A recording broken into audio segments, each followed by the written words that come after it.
You got guys that punch hard and hit hard, and you got guys that come out and win a few rounds.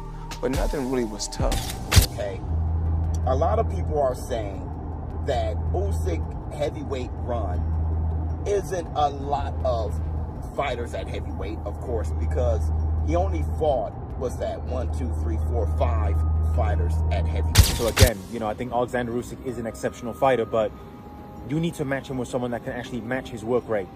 Okay, and for me, Andrzej Kabiel can match his work rate. He's going to go to the body. He's going to follow a game plan. Floyd Mayweather believes fans are too quick to crown new legends without considering the full picture. He questions whether Oleksandr Usyk truly deserves all the praise he's been receiving. Mayweather never hesitates to remind the world that he considers himself the greatest, saying, "No fighter before or after me is better, and that includes Oleksandr Usyk." While fans are quick to label Usyk an all-time great, Floyd disagrees.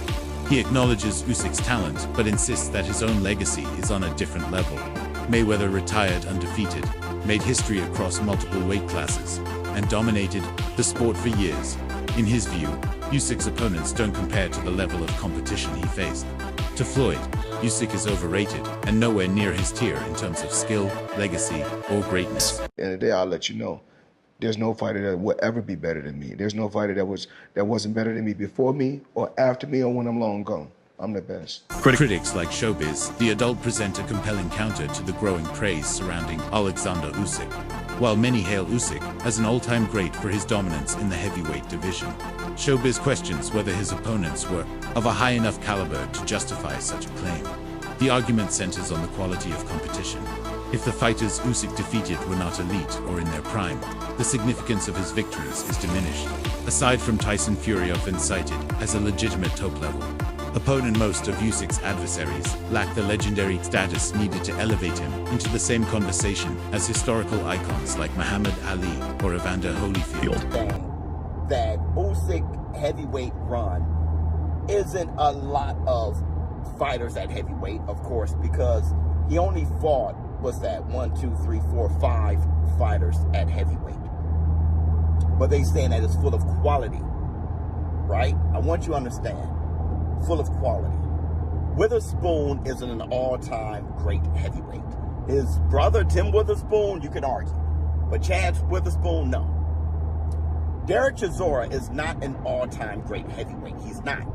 He's a fantastic competitor, but if you look at who he fought and look at who he lost to, Chisora is not an all-time great heavyweight. He's not.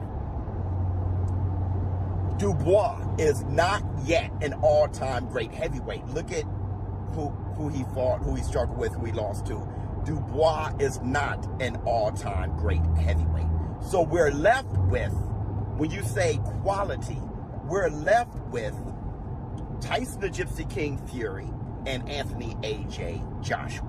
Now, if you guys think that A.J. is an all-time great heavyweight, you can. I can understand that. I definitely can. There's an argument to be made. But Anthony Joshua, when you think about him and a lot of ops from other great heavyweights, Anthony Joshua lost to the likes of Ruiz, been knocked out by Ruiz, was knocked out by Dubois. Anthony Joshua, I'm not sure if you would consider him an all-time great heavyweight, but you can make an argument. Tyson Fury definitely can. So beating Tyson Fury twice is really Usyk's claim to fame. It's his thing. And another angle from analysts is that Usyk's brilliance is best appreciated in the context of pound-for-pound rankings, rather than as part of the all-time heavyweight legacy. They suggest he is a master technician, excelling in footwork, defense, and ring IQ, making him a modern great. However, these analysts stop short of calling him an all-time heavyweight legend. They believe Usyk's greatness lies in his unique style and adaptability, rather than in defeating historically elite opponents. Therefore, while he deserves recognition among the top active boxers today, his place among boxing's all-time greats remains debatable. But let's talk about Usyk. His performance was mwah. Okay, that's number one. And many of you say, well, Usyk is a top 10 all-time great heavyweight. I don't agree. Because Usyk has only had like 7 heavyweight fights.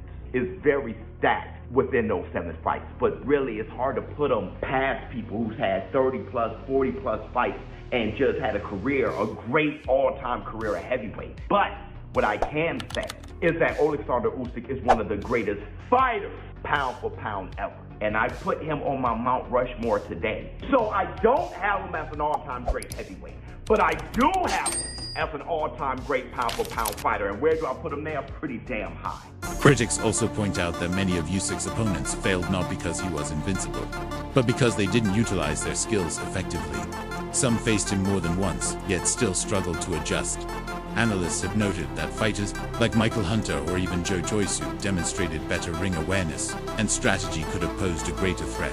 One of the more insightful takes is that opponents who can match Usyk's movement and timing, something very few heavyweights train forward, create a more balanced contest.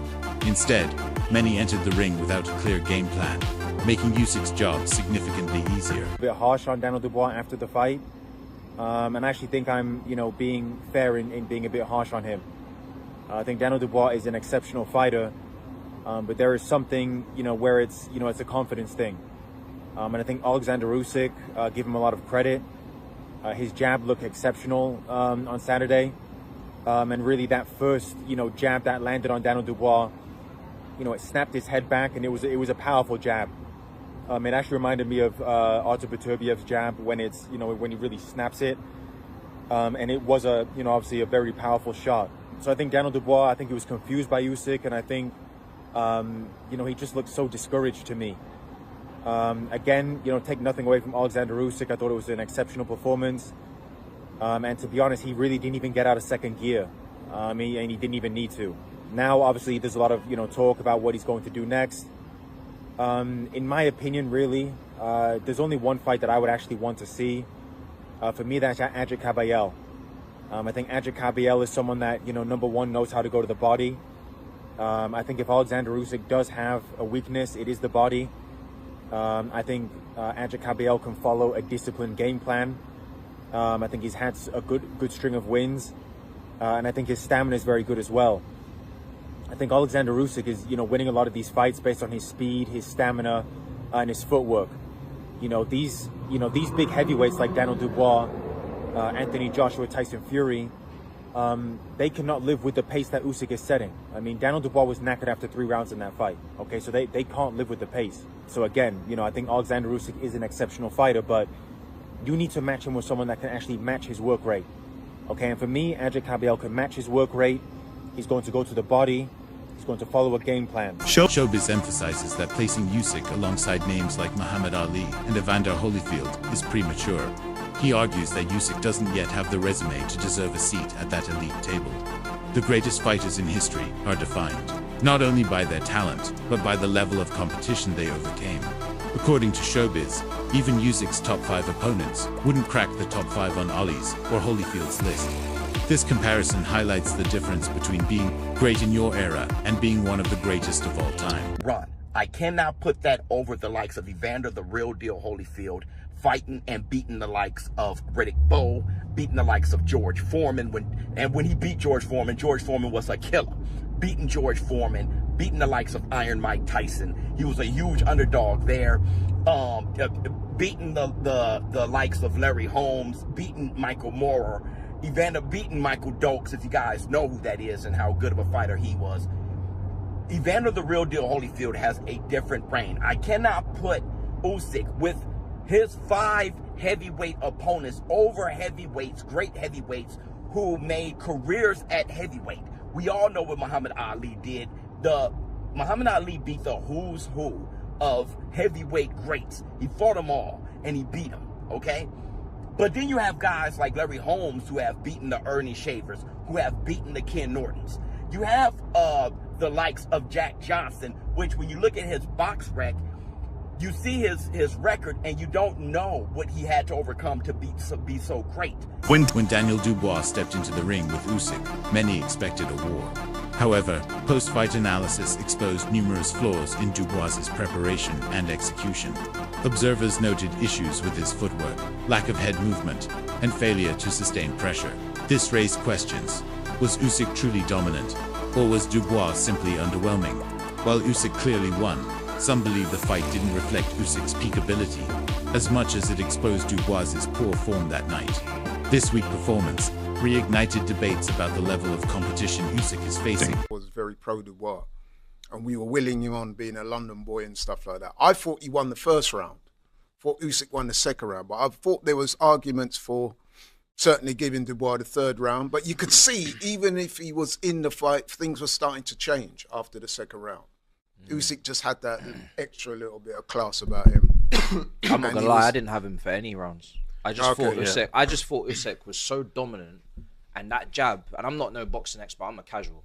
I'm a heavyweight casual. I just love to see big heavyweights box each other and knockouts. But I just feel like Usyk just was not even out of second gear. Like didn't need to be. He didn't need to be. He just had him on that jab, and he just kept plowing away. And whenever Dubois tried to land like a big shot, like one of those big punches that you talk about. Renowned trainer Teddy Atlas gave a harsh breakdown of Dubois's approach against Usyk. He pointed out that, despite already experiencing Usyk's power and movement, Dubois failed to adapt. His biggest critique was Dubois's lack of bodywork and overall game plan. According to Atlas, Dubois entered the ring without tactical preparation, treating the bout like a regular match rather than a strategic war. This opened him up to Usyk's rhythm and angles, making the knockout feel inevitable. Atlas's take adds to the narrative that many of Usyk's opponents are simply not ready for his cerebral style. That's why I still thought with the game plan, how do you not see that and adjust 3 rounds later and do it again? But the more disturbing thing to me, Bud, was the lack of body work from Dubois. How do you not go to the body after what happened in the first fight? How do you not test that? He didn't throw one body shot maybe until the 3rd round, and maybe he threw a couple throughout the whole entire fight, or as long as it lasted into the 5th round. That was surprising to me, and I thought they dropped the ball big time with that as well.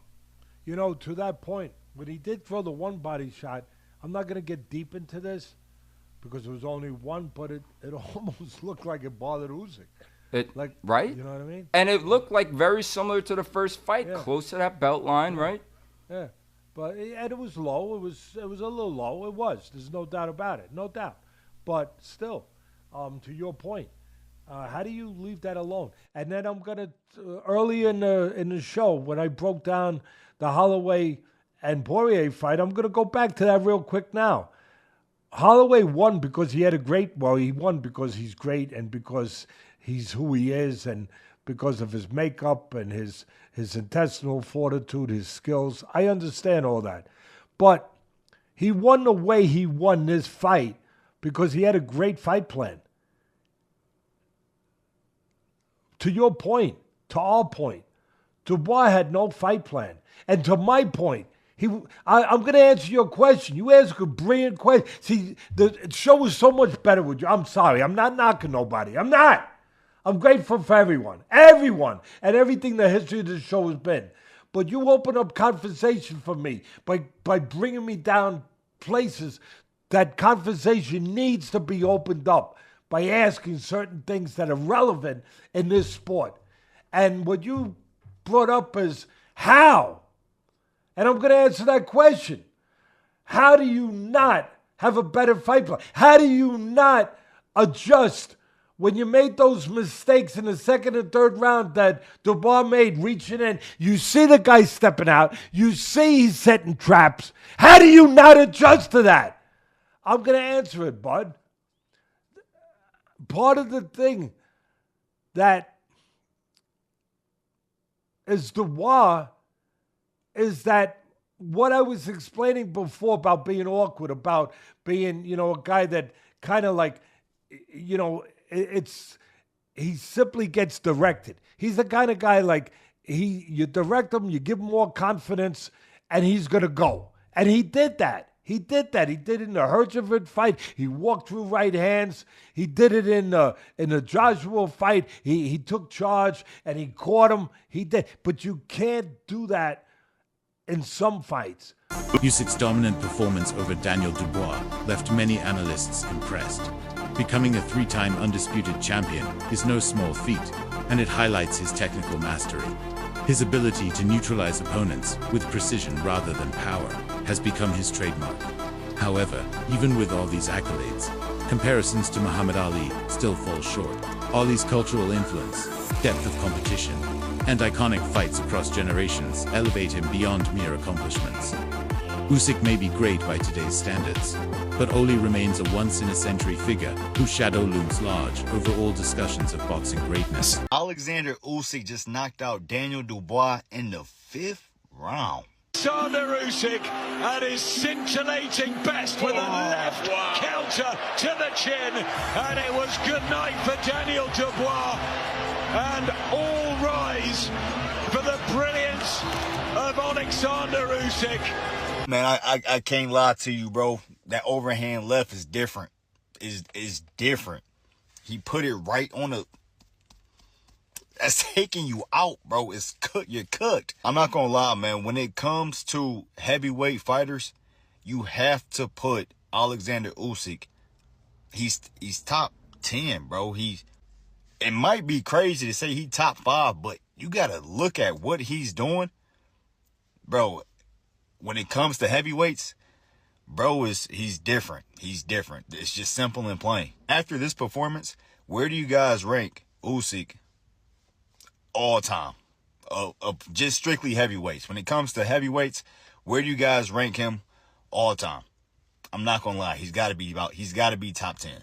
There are ongoing debates among boxing fans about who would win in a fantasy matchup between Muhammad Ali and Usyk. A surprising number believe that Usyk's unique southpaw movement and technical finesse would give Ali serious trouble.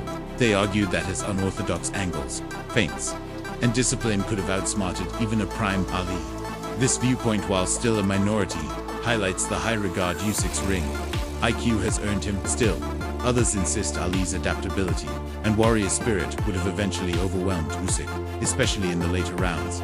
The clash of styles makes this an endlessly fascinating hypothetical. We've got to have an awkward conversation. Prime Muhammad Ali versus Oleksandr Usyk. Who wins this fight? The tale of the tape, both men are pretty much just about the same. Not entirely sure on the birthday thing though, someone can go and fact check that one. And Usyk did actually weigh heavier than 220 pounds when he fought Daniel Dubois. But regardless of that, the two absolute legends of the sport, who would win this? Now, for me, if I'm honest with you, oh man, this is going to be a real hot take, but I think Usyk wins this, you know. I love Muhammad Ali. He's one of my favourite boxers of all time to watch. I can still go back and watch most of his fights now and enjoy them. He was definitely ahead of his time. But when I watch Oleksandr Usyk and the way that he boxes and, you know, the way that that sort of Soviet style, that Ukrainian style now, has come on over the years, and the fact that most of Muhammad Ali's opponents were of a similar size,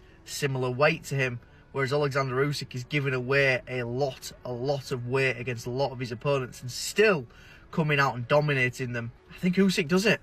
I also, and this is going to be a bit of a hot take, I do think that the current day heavyweight division is probably better than it was when Muhammad Ali was around in terms of the actual caliber of fighters. I think the fact that fighters can only really fight twice a year at max in the heavyweight division now, especially when you're at the very, very top, whereas in Muhammad Ali's age, they could genuinely fight like 5-6 times a year sometimes. I think it speaks a lot to how the sport as a whole has really come on. But yeah, let me know your opinions in the comments. I know I'm going to get an absolute lashing for this one, but yeah, I think Oleksandr Usyk beats Muhammad Ali. I can't believe I've just said that, but hey ho, is what it is. I think Usyk's too technical, it's too good. I think he would actually knock Muhammad Ali out, especially given that Muhammad Ali had a tendency to pull backwards with his chin in the air, and I think Usyk probably finds that. Not to mention that the dimensions are pretty much the same, so Usyk isn't punching up or anything like that. Anyway, let me know in the comments. As always, like, favourite, save and share. I'll appreciate it for more boxing content. Hit that follow button. Peace out. Some supporters of the Usyk versus Ali debate often point out the physical similarities between the two fighters. Both are close in height and weight and operate in the heavyweight division with speed and footwork rather than brute force. These comparisons extend beyond statistics. Each man has redefined what it means to be a technical heavyweight. Ali's jab and lateral movement changed boxing in the 1960s. Just as Usyk's footwork and spacing are reshaping the heavyweight narrative today. Their ability to win without relying on power connects them in a way few others can claim.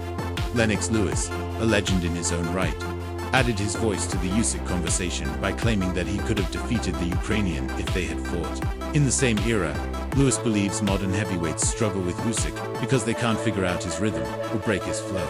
According to him, the key lies in cutting off the ring, using size effectively, and targeting the body early. Lewis was known for his statement isn't just about confidence, it's about the tactical void in today's fighters. He insists that with proper planning, Usyk can be beaten. Whether he's right or not, his insight offers a valuable perspective on how the heavyweight division has evolved. How do you think Oleksandr Usyk would have done in your era, the era of Lennox Lewis, Riddick Bowe, Evander Holyfield, Mike Tyson? How do you think he would have done against you and your contemporaries? I would have to compare him to Evander Holyfield, and I think he would have done very well.